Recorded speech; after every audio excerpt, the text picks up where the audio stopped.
نن محترمو د جمعې ورځ ده او د جمعې په ورځ باندې دا وظیفه وکئ انشاءالله.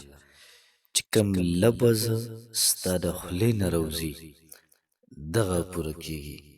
د جمعې ډیره زیاته مبارکه او ډیره زیاته عظیم الشانه ورځ ده.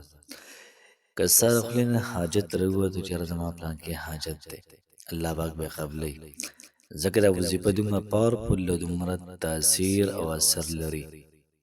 نو چې اثر لري او تا را وظیفه وکړله او ستا حاجت دی، فوراً به قبلېږي.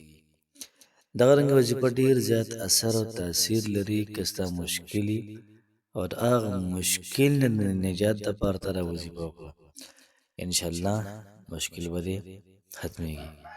دغه رنګې د کاروبار دپاره، د رزق دپاره، د ټینشن د ختمېدو دپاره، پریشانو د ختمېدو دپاره او بهترین رشتې کولو دپاره تاسو د سورة الاخلاص د زکات او د ختم په دې ترتیب باندې دا تاسو وکئ.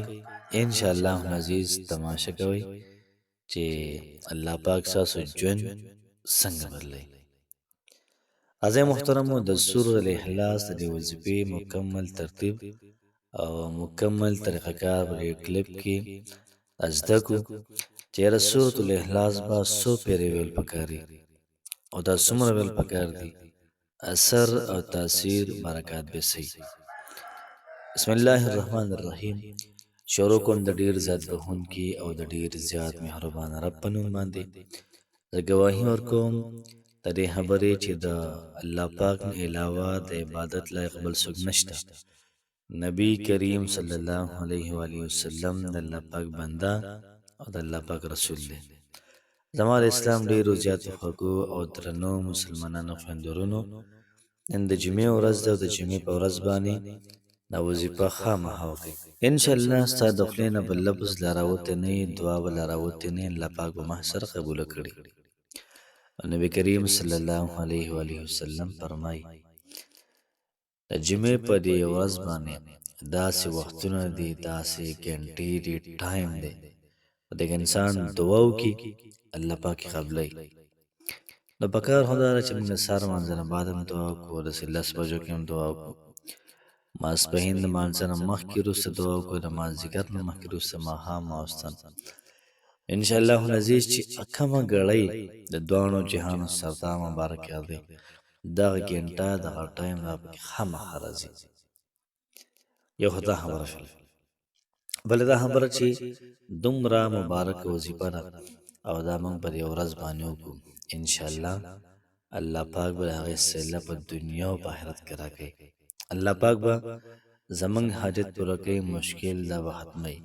که څوک داسې وي چې هغه د ټینشن مریض وي، چا د مشکلات دي، هغوی ته پکار دی چې هغوی یا احد او یا صمد دا 1100 پیرې ووایي، ځکه چې په سورة الاخلاص کې قل هو الله احد، احد پکې الله الصمد، صمد دی. دا دواړه لفظونه چې وایي الله پاک بوله ژوند د بدلوي، ټینشن، انزایټي وغیره حساب کتاب بندوي. او د حاجت دپاره، د مشکل دپاره که څوک دا وظیفه کول غواړي، نو مخکې وروسته به د دې نه څه ووایي، درود شریف ووایي.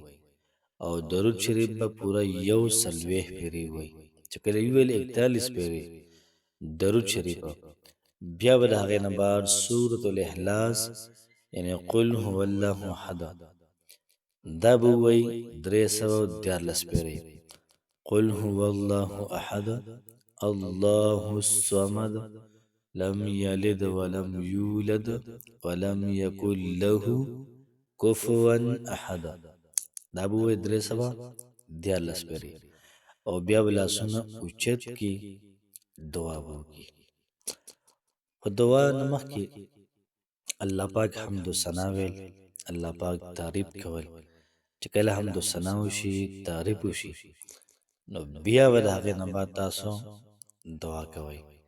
او دعا کې چې څومره تاسو په جړا باندې دعا وغوښتله، دومره به انشاءالله زر قبلېږي. څومره چې پکې عاجزي وه، نو دومره به دعا زر قبلېږي. کوشش یې وکړئ محترمو چې وظیفه په خپله مو کوئ، ملګرو سره هم شیر کړئ انشاءالله العزیز چې هغوی هم دغه صورت وایي نو ثواب به ستا ته هم درسي.